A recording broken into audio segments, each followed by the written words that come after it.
All right, welcome back. So in this video, we're now gonna talk about pretty. This actually might be a little bit of a review, because we kind of already talked about it. Now I don't think I talked about it as much in the book up to this point, but this is probably more or less review, but still important to talk about.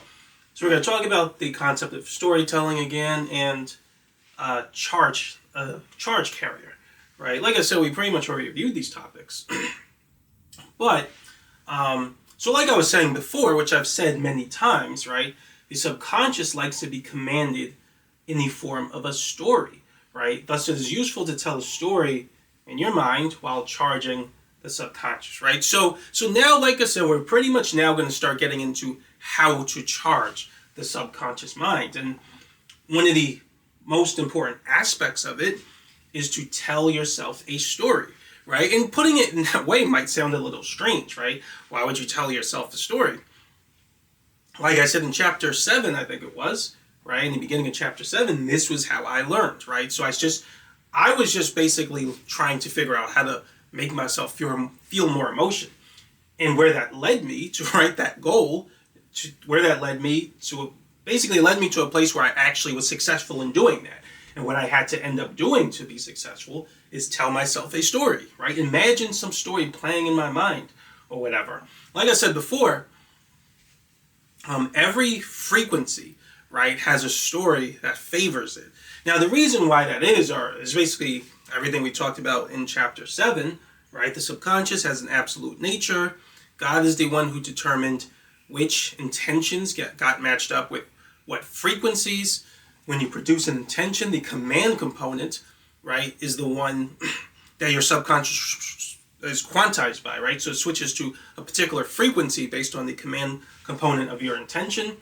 That command component can express itself in multiple different ways. So we talked about desire, concrete, and abstract.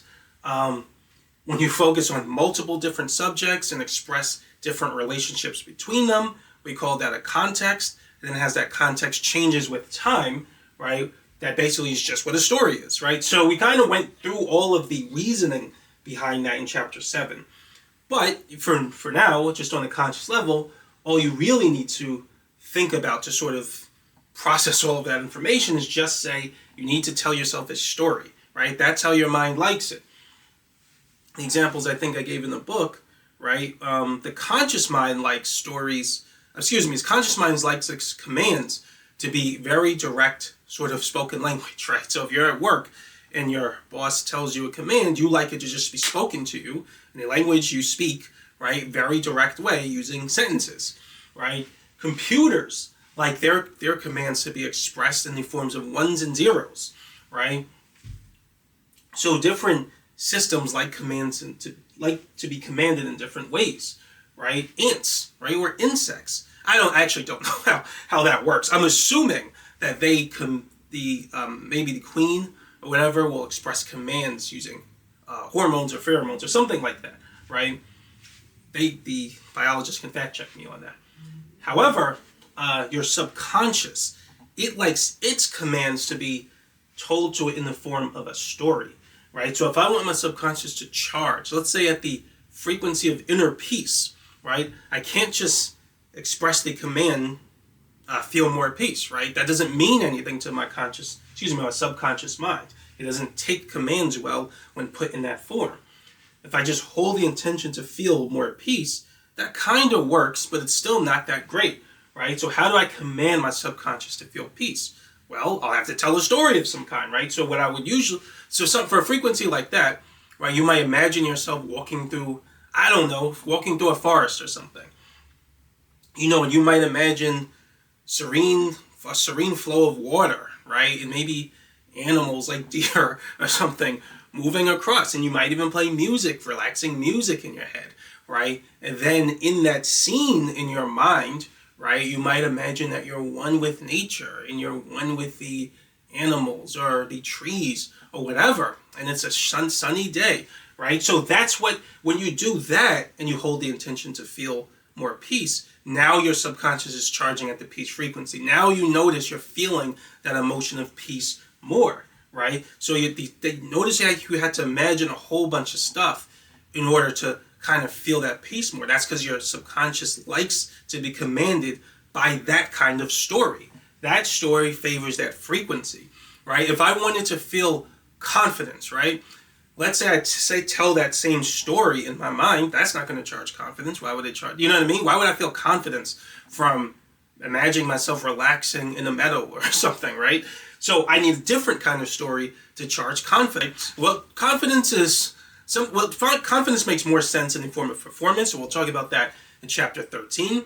But if I want to charge confidence, right, there are different scenarios where you might want to be confident in. But let's say I want to be confident socializing, right? I might imagine myself in a story where I'm in charge of everybody, right? Everyone listens to me, right? And they look up to me and they give me that respect. You know what I mean? If I imagine a story like that and a scene like that, I'll feel more confidence. So your subconscious likes to be commanded in the form of a story. And you're going to use stories. Stories are going to be your main tool for charging your subconscious, right? So basically, we're going to go over, probably in the next video, we'll go over the first charging technique. We'll go over the pre-charging phase. Well, yeah, we might do it in the next video because there's still a little bit of theory we have to cover first. I don't know if I want to combine them yet. But when you start charging, you're basically be telling a story in your mind while you're charging. So that's the main technique. Now, like I said in chapter 7, that is the basic same principle that occurs when you're being entertained. So when you're reading a book and you feel more emotion, what are you reading from the book? You're reading a story, right? So when you're watching a movie or listening to music might not seem as much like as a story, but it is, right? So when you're listening to it, you feel almost like a roller coaster of emotion, and you're imagining a whole bunch of scenes in your head. That's because it's your subconscious perceives it like a story, right? So what you're going to be doing is no different than what you do anytime you become entertained or you charge more emotion. Same thing with watching sports. Sports games that have a backstory and a history, right, are much more exciting, right? Because they're like a command to the subconscious mind through the reflection principle, right? And the subconscious can latch onto that command and be told what to do and can be told to charge up. So yeah, like I said, we're going to talk about the charging techniques in the next video, but in the next video or the one after, not sure yet. But the main key is you're going to be telling a story, right, as you're charging your subconscious. So that's what we're going to talk about later.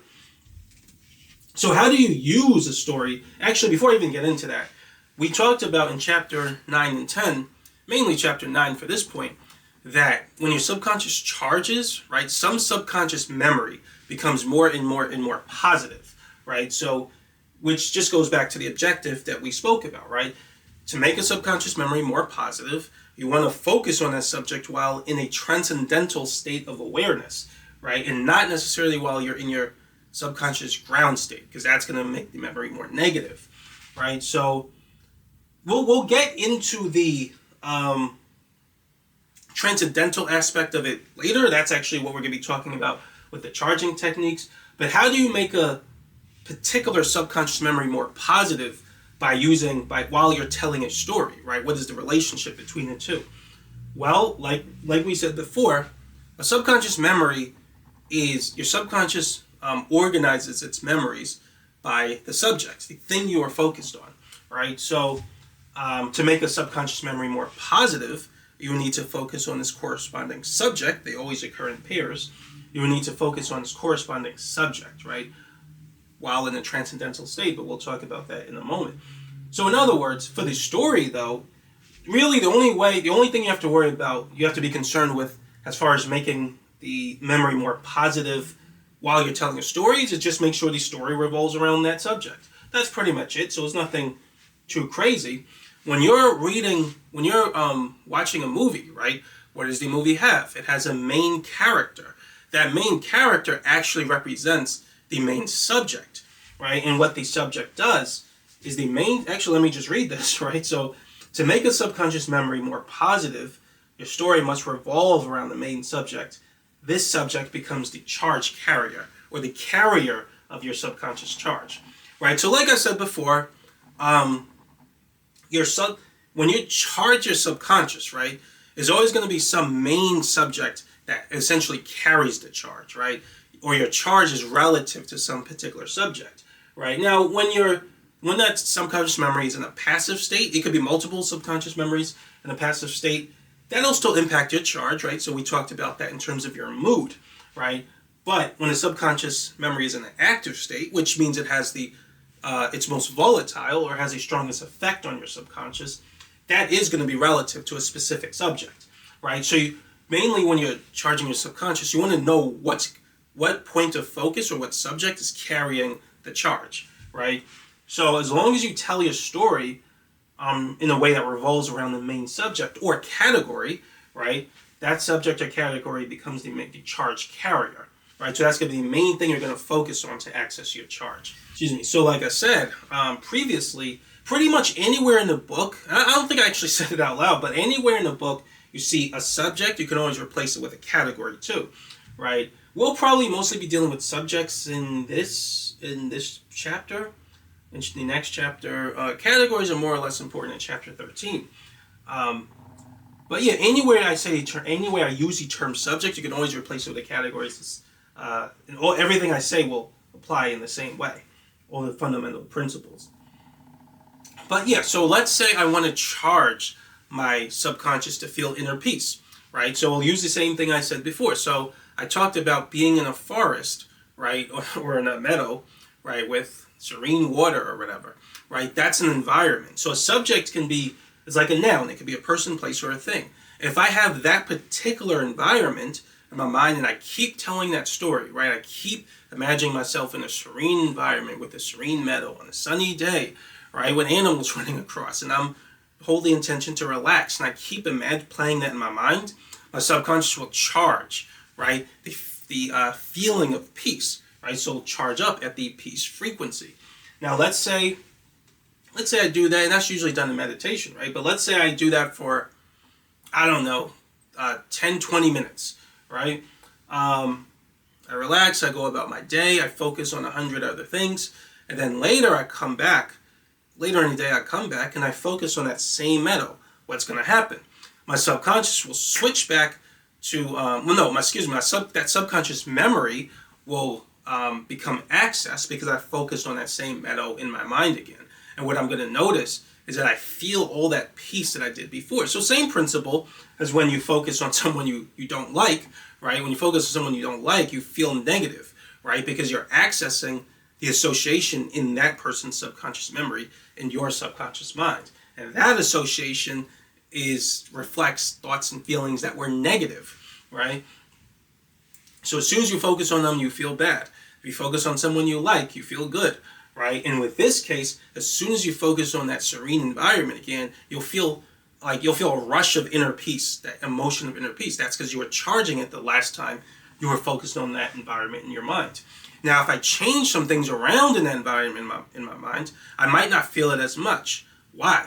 Right? Well, because the environment. Remember, we talked about subject closeness, right? So the environment might not look as close to my subconscious mind as the main subject or the major subject, right? So this new environment where I change a few things becomes the minor subject. It borrows some of the charge from the major subject, which is the original environment I was focused on. And then if I keep doing that over and over, keep changing little things, eventually it'll just become a category, right? And I can focus on multiple environments in my mind. As long as they're very similar, my subconscious will charge the peace frequency. But like I said, we're not really going to talk about categories too much for emotion because they're not always that useful for emotion.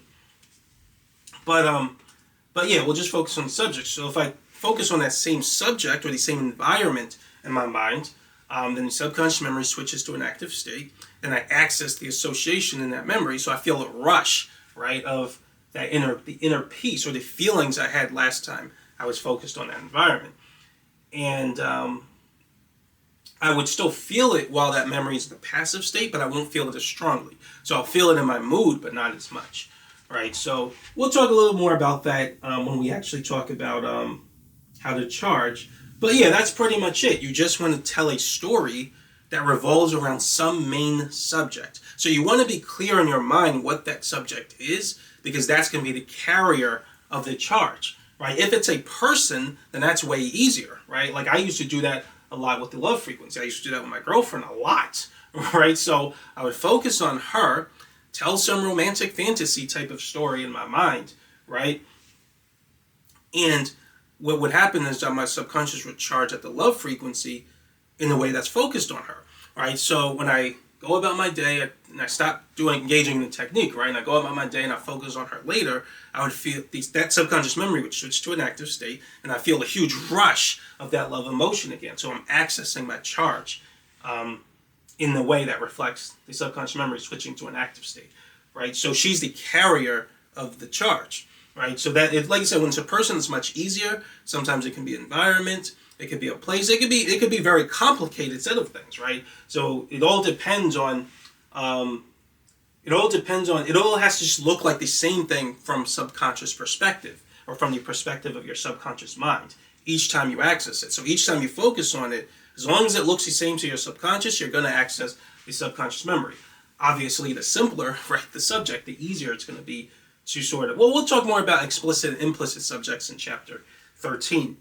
But you want the subject to be something fairly obvious, so you know what subject's carrying the charge.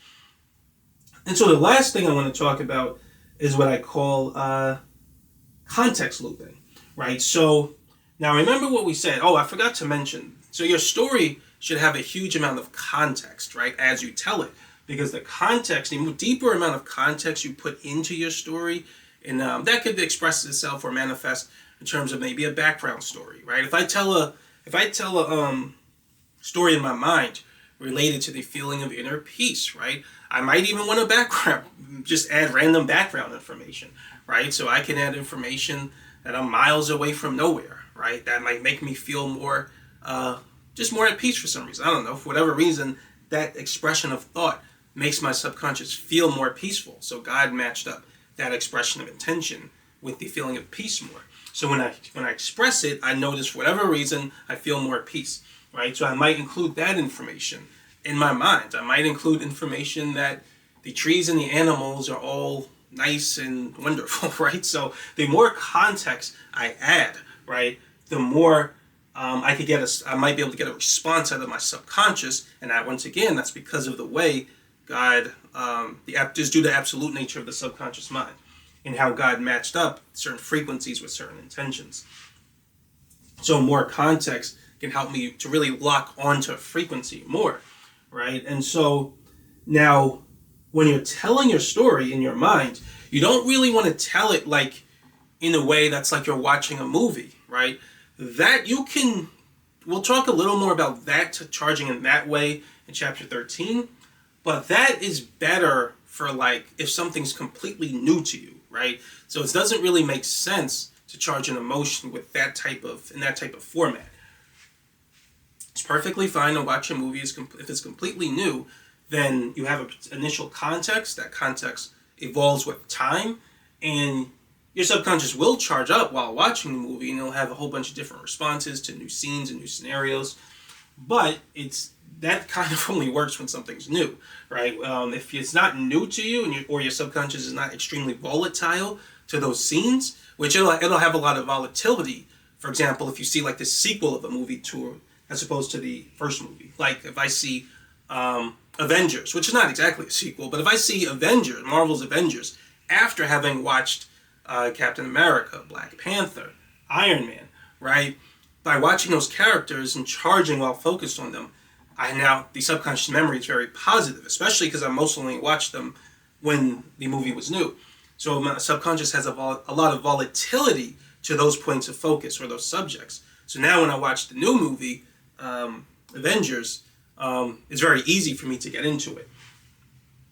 That's why Avengers didn't have to do a lot of storytelling, because your subconscious is already volatile and there's a lot of background information that your subconscious associate with those characters. But anyway, I don't know why I probably over-explain. I used to always be told that I over-explain things, so I'm probably doing that now. But I used to get that a lot. When I used to train people at my job, I was always told you way over-explain. So I probably do that sometimes, but I try to avoid that in the book and make the book very simple. But I guess it's a hard habit to break. But anyway, when you're telling your story, right, because the context is so strongly associated with the frequency of your subconscious, you want to tell your story in a way or kind of hovers around the same context, right? Now, like I said, if you try to keep your mind perfectly still on some scene, you're just going to charge the stillness frequency, which is basically like negative memory, right? So it doesn't do anything. Your subconscious doesn't do much of anything on that frequency. It doesn't feel like any emotion, just feels like depression. You have, you have to keep your attention sort of moving around. In other words, if you want your subconscious to charge a particular frequency, then your intention has to express a particular context, right? But if you express that context, you can't just keep your mind's attention on that context, because then your subconscious will just switch the stillness frequency, because your intention is expressing stay here, right? So in order for this to work, your attention has to constantly be moving around, and as well as your intention. So the context has to change with time. It can't stay still. However, the context is associated with a specific frequency. So how do you keep your subconscious on that frequency if you're not allowed to just stay on that frequency? Well, the next best thing you can do is just keep kind of hovering around it. Keep moving around. It doesn't matter if you kind of keep your the context around that frequency, as long as you're not stuck in one place with it, right? So what does this mean? So I call it scene looping, or scene looping in the book. And that when I'm charging the subconscious at a particular frequency, that's kind of what I'm doing. I kind of just play a scene in my mind, and I just keep looping it over and over and over and over again, right? I keep looping right into the relatively the same scene. It's not exactly the same, right? Little things can be different, no problem. But but you generally want to just keep kind of looping it in the same context, because that context is going to keep your subconscious around charging up around the same frequency. So as an example, like I said about inner peace, let's say I want to charge the inner peace frequency, right? I wouldn't just keep my mind 100% perfectly still on the scene. I wouldn't keep my mind 100% perfectly still on the scene of a meadow in my mind. If I do that, I'm not going to feel anything, right? Because I'm just going to charge up at the stillness frequency. The scene means nothing if it's perfectly still, right? It means nothing to my subconscious if it's perfectly still. It has to change. So what I might do is imagine myself in some serene meadow, and I would keep evolving the context. So now I imagine myself in a meadow. Now I might imagine some animal running across. I might then focus on the water. I might imagine the sound of the water in my head. Then I will just kind of loop. I might focus on the sun. I might say something about how this is wonderful or something like that. And then I'll loop it again, right? And then I might imagine another animal running across. And I might imagine a waterfall or something, more water. Imagine that sound, right? And I might imagine a bird in the sky. And then I'll loop it again. And I'll keep changing little tiny things, but it's basically looping over and over and over again. And as I do that, I can keep my subconscious right around that inner peace frequency, right? Now, if you're not doing the things we're going to talk about, the charging techniques, this can build negative memory extraordinarily fast, right? Because you're just looping around the same scenes over and over and over again. But if you know how to do it right, you can do this forever and it never gets old, right? You can looping over and over and over again will actually make you more excited and more interested in the scene rather than less. So I know that might sound a little counterintuitive, but once you get used to it, you'll kind of see what I'm talking about. Basically, you could think of it like music or like a song.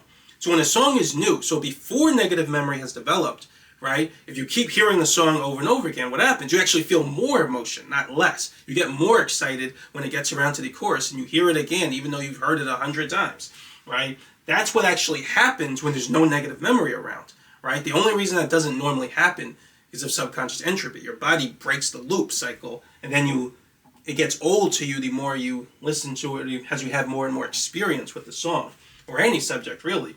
But before negative memory sort of breaks that process, or subconscious entropy breaks that process, more experience actually results in you becoming more excited and more charged up and more volatile toward the event. Just like when you meet a new chick, right? So when you meet a new girl, right, she could be doing nothing particularly special or interesting, right? But you just want to be around her. Being around her more, even if she's doing the same thing over and over, is a wonderful experience, right? So looping is actually, I know it might seem like looping will make it get old, but if you do it properly, if the subconscious memory if the subject keeps becoming, if the subconscious memory is becoming more and more positive, then you could just keep focusing on that subject, even in a looping way, over and over and over again, and you get more excited and more interested, and you want to focus on it more, right? If it's becoming more positive. So yeah, pretty much, that's pretty much mostly what I want to talk about in this video. When you're telling your story as you're charging your subconscious, you generally want to keep it looping in the same sort of type of scene. It doesn't have to be exactly the same. It probably shouldn't be anyway. That would probably would make negative memory develop a little faster if you do that. Change little things, but just make it loop into the same general type of scene over and over. That's how I charge every frequency. We're going to talk about that. The only one you wouldn't charge that way is performance charging. That one's a little different, right? But if you're charging your subconscious to, let's say, make some emotion more and more and more intense, you need to do this because the positive memories that you develop. Remember what I said, positive memory has an energy component, which means it also has a frequency component. And the frequency component is cumulative in your short-term subconscious memory. So if you keep charging if you keep making subconscious memory more positive, right, and that subconscious memory is in your short-term memory, and it keeps becoming more positive, it's going to impact your mood. And remember what we said, the mood boosts any future charge. So if you keep telling some story around the same scene, around the same context, right, then your subconscious is going to charge at relatively the same frequency, and that frequency is going to boost any charge later that you do around that same frequency. In other words, your mood is going to enhance the boost even more. And then you can reach even higher levels of charge and make your emotion more and more and more intense, right? So like I said, these techniques, or these basic principles, like we haven't talked about the transcendental state aspect of it yet, which we will, but this is just the storytelling part, which has to do with the subject.